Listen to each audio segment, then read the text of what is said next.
Hello guys, welcome to my channel. So তোমরা সবাই কেমন আছো? তো আজকের ভিডিওতে আমি অ্যাটাক অন টাইটানের সিজন 3 এর রিক্যাপটা করব। এর আগের বাকি দুটো সিজন 1 এবং সিজন 2 এর রিক্যাপটা আমি অলরেডি করে রেখেছি। তোমরা যারা দেখতে চাও তারা আমার চ্যানেলে গিয়ে দেখে আসতে পারো। সো আর বেশি কথা না বলে চলো শুরু করা যাক আজকের ভিডিও। তো সিজন 3 তে দুইটা পার্ট আছে, পার্ট 1 এবং পার্ট 2। তো আজকের ভিডিওতে আমি পার্ট 1টা রিক্যাপ করব এবং তোমাদের রেসপন্স যদি অনেক ভালো পাই তাহলে পার্ট 2টাও রিক্যাপ করে দেব।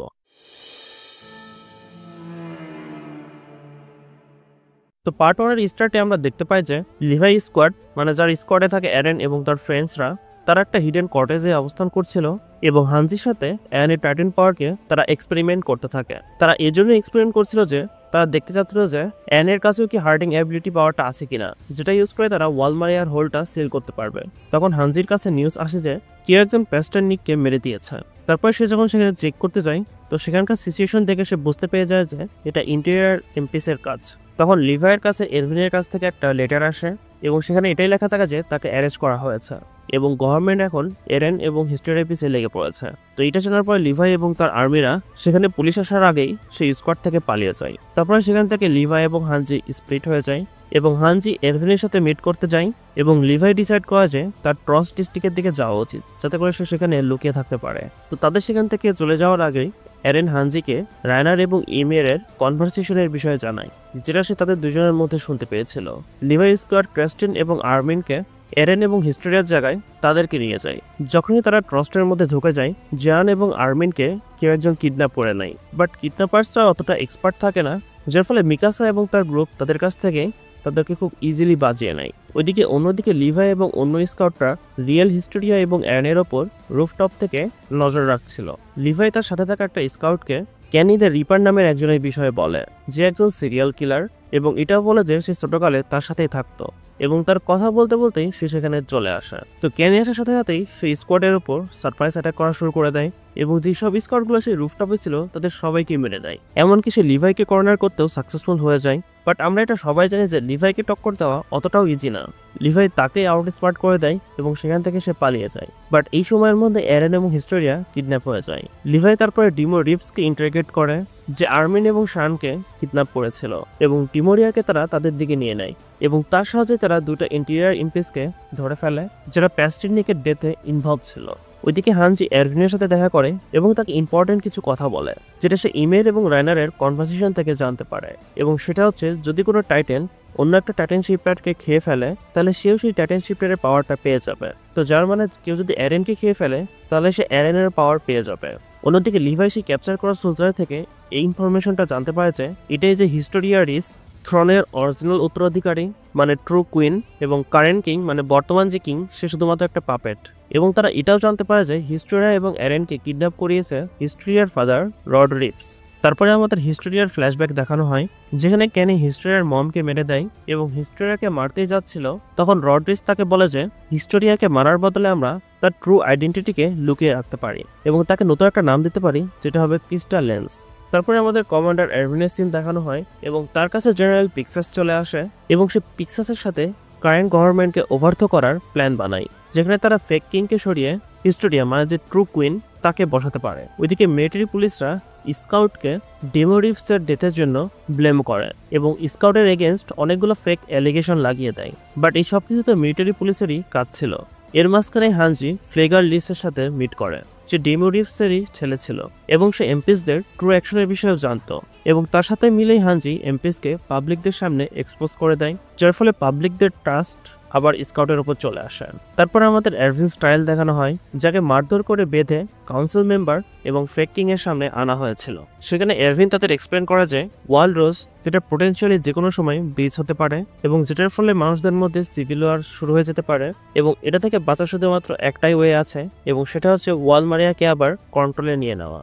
বাট কাউন্সিল মেম্বার এগুলোকে ইগনোর করে এরভিনকে ডেথের জন্য পারমিশন দিয়েই দেয়। ঠিক তখনই সোলজার্স তাদেরকে ওয়ালরোজ ব্রিজ হওয়ার নিউজ দিয়ে দেয়, যেটা শুনে কাউন্সিল মেম্বাররা অনেক বেশি ভয় পেয়ে যায় এবং ওয়ালশিয়ার গেট বন্ধ করে দেওয়ার জন্য অর্ডার দিয়ে দেয়। বাট সোলজার্স এটা করতে হেজিটেট করে, কারণ এটা করলে হাফ হিউম্যানিটি শেষ হয়ে যাবে। ঠিক তখনই সেখানে আসে প্রিমিয়ার জ্যাকরি এবং সে এসে বলে যে ওয়ালরাস ব্রেক হয়ে যাওয়ার নিউজটা ফেক ছিল এবং এর ফলে কাউন্সিলের ট্রু ইন্টেনশন সবার সামনে চলে আসে এবং গভর্নমেন্ট এখন মিলিটারি হাতে চলে আসে। তারপরে আমরা এরেনকে দেখতে পাই যে একটা ক্রিস্টাল কেভের মধ্যে ট্র্যাপ ছিল। যখন হিস্টেরিয়া এবং রড এরেনকে টাচ করে তখন এরেনের সেই রাতের সব মেমোরিগুলোই মনে পড়ে যায়। মানে এই কেভের মধ্যে সে রাতে কি হয়েছিল, সে কিভাবে টাইটেন হয়েছিল এবং টাইটেন হওয়ার পর সে তার ফাদার ক্রিশাকেও খেয়ে ফেলে এবং তাকে খাওয়ার ফলে সে আবার হিউম্যান হয়ে যায়। এই সব মেমোরি সে দেখতে পায়। তারপরে রড হিস্টোরিয়াকে এক্সপ্লেন করে যে 1000 বছর আগে একটা সার্টেন টাইটেন তার পাওয়ার ইউজ করে ওয়াল বানায় এবং সেই ওয়ালের মধ্যে থাকা সব মানুষদেরই মেমোরি সে ইরেজ করে দেয় এবং এই টাইটেনটাই লাস্ট 100 বছর ধরে রয়্যাল ফ্যামিলির মধ্যেই পাস ডাউন হয়ে আসছে।